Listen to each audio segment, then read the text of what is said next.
This is the injury on my arm. You can clearly see it. I've thrown it to the doctor. Who injured you, Arnav? It was Pradeep Patil and Sachin Vaze and 7 other policemen. They surrounded me. They held me by the scruff of my neck.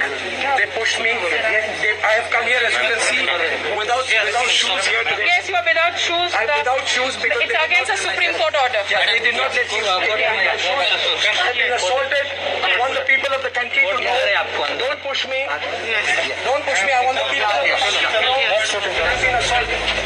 Mister Arnab Goswami शायद तुमने ये नहीं सोचा था कि ये दिन तुमको देखना पड़ेगा, लेकिन मैं दिल से कहता हूं, मैं तो बहुत हैप्पी हूं, आज बहुत हैप्पी हूं। कुछ दिनों पहले, कुछ महीने पहले जो नेपाल और भारत का सीमा विवाद के बारे में जो चर्चा चली हुई थी, विवाद हो रही थी, जो सीमा पर जो विवाद हो रही थी, उस मुद्दे को लेके अर्नब गोस्वामी ऐसा चिल्लाता था, बहुत चिल्लाता था। और इसके जो चमचे लोग हैं, अर्नब गोस्वामी का जो चमचे लोग हैं, इतना चिल्लाते थे कि जैसे जो भी टेलीविजन देखेगा वो टेलीविजन ही फट जाएगा, ऐसे चिल्लाते थे।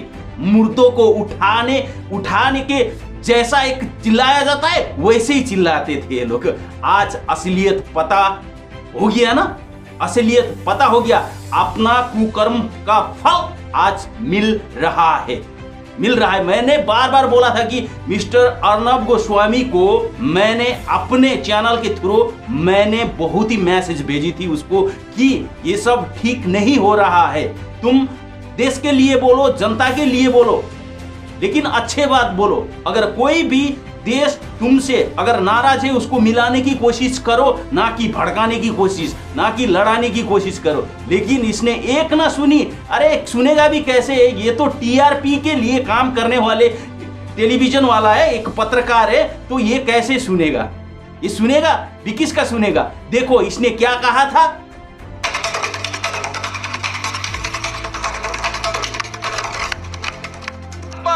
सीमा विवाद पर लात खाने वाले चीन के चाटुकारों ने अब एक नया विवाद शुरू कर दिया है।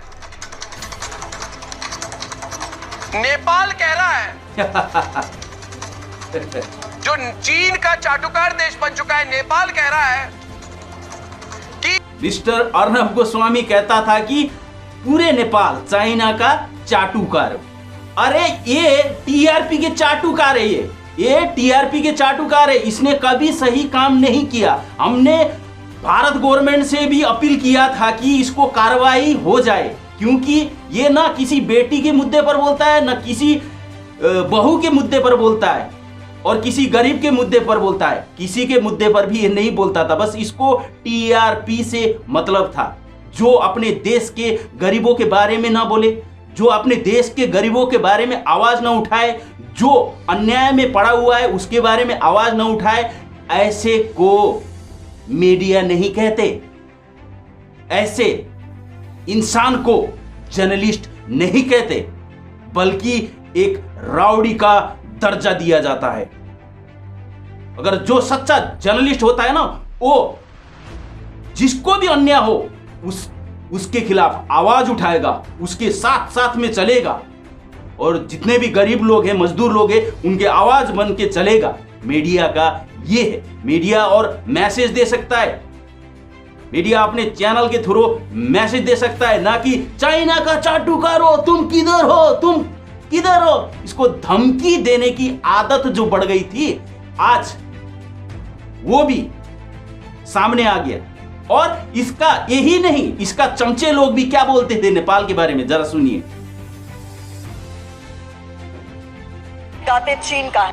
भारत ने नेपाल के दावे को खारिज किया है, साथ ही ये समझा दिया है कि भौगोलिक क्षेत्रों का बनावटी विस्तार मंजूर नहीं है। मतलब जब चाहा किसी के हिस्से को अपना बता दिया, कोई भी नक्शा जारी कर दिया बगैर किसी तथ्य के। सोचिए अगर हमने ये दिखा दिया कि पूरा नेपाल हमारा है, फिर क्या होगा? इसका सोच और इसका चमचे का सोच, अर्नब गोस्वामी और उसका चमचे का सोच एकदम मिलता जुलता है।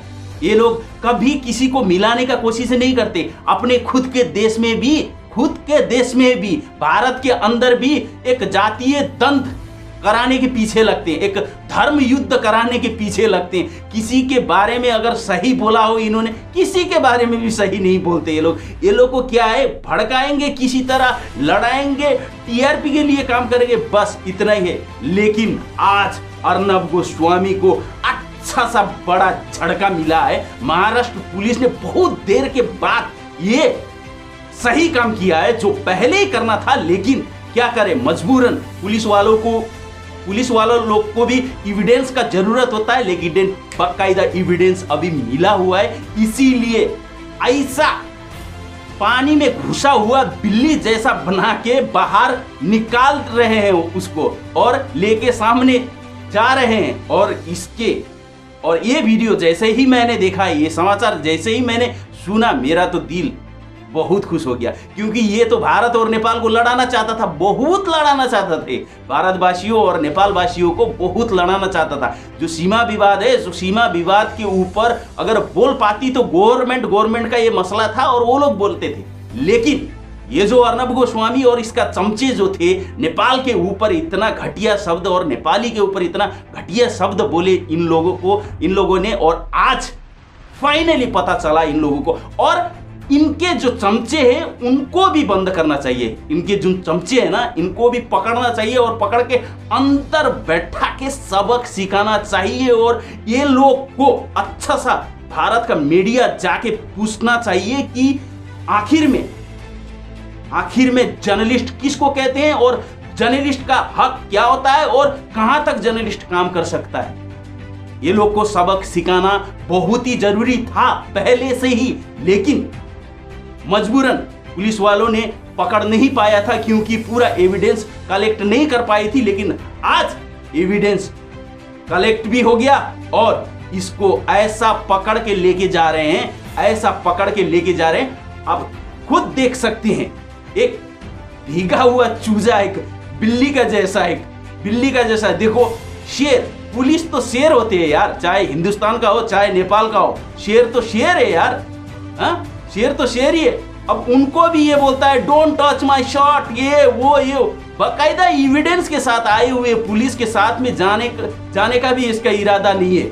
इतना घमंड है, ये खुद को स्मार्ट नहीं ओवर स्मार्ट समझता था, अब ओवर स्मार्ट इसको पब्लिक निकालेगी और पुलिस वाले निकालेंगे कि ओवर स्मार्ट होने का नतीजा क्या होता है और दुष्ट कर्म करने का फल क्या मिलता है।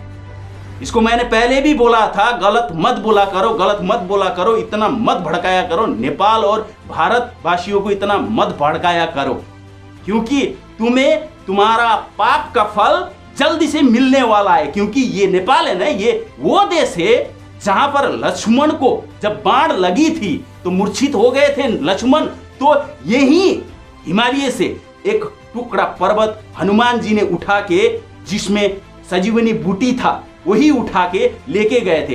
ये देश, अगर ये देश के बारे में, नेपाल के बारे में कोई भी अगर खराब शब्द बोलता है तो बार बार याद रखे, उसको 1 साल के अंदर तो ऐसा भुगतना तो पड़ेगा ही पड़ेगा। कोई भी हो, अगर 1 साल के अंदर अगर खराब बात बोली तो नेपाल के बारे में, तो ये तो 100% गारंटी है, अभी से नहीं सदियों से सच है कि अगर किसी ने नेपाल के बारे में खराब शब्द बोला तो उसका खराब दिन भी आएगा और वो सजाए उसको भुगतना भी होगा।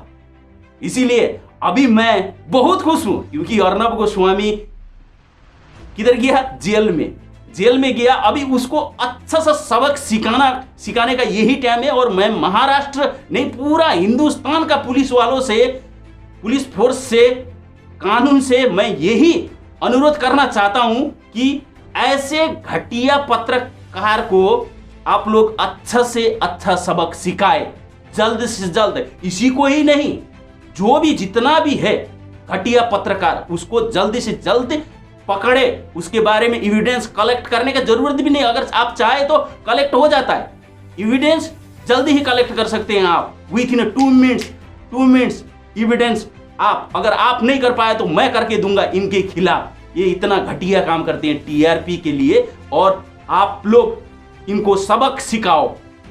ये जितना भी अभी जो पत्रकार है ना, जो गलत लोग हैं भारत में, कितना अच्छे अच्छे पत्रकार लोग हैं, कितना सही सही है, जो अपना जान दांव पे लगा के दूसरों को बचाते हैं, दूसरे के बारे में बोलते हैं।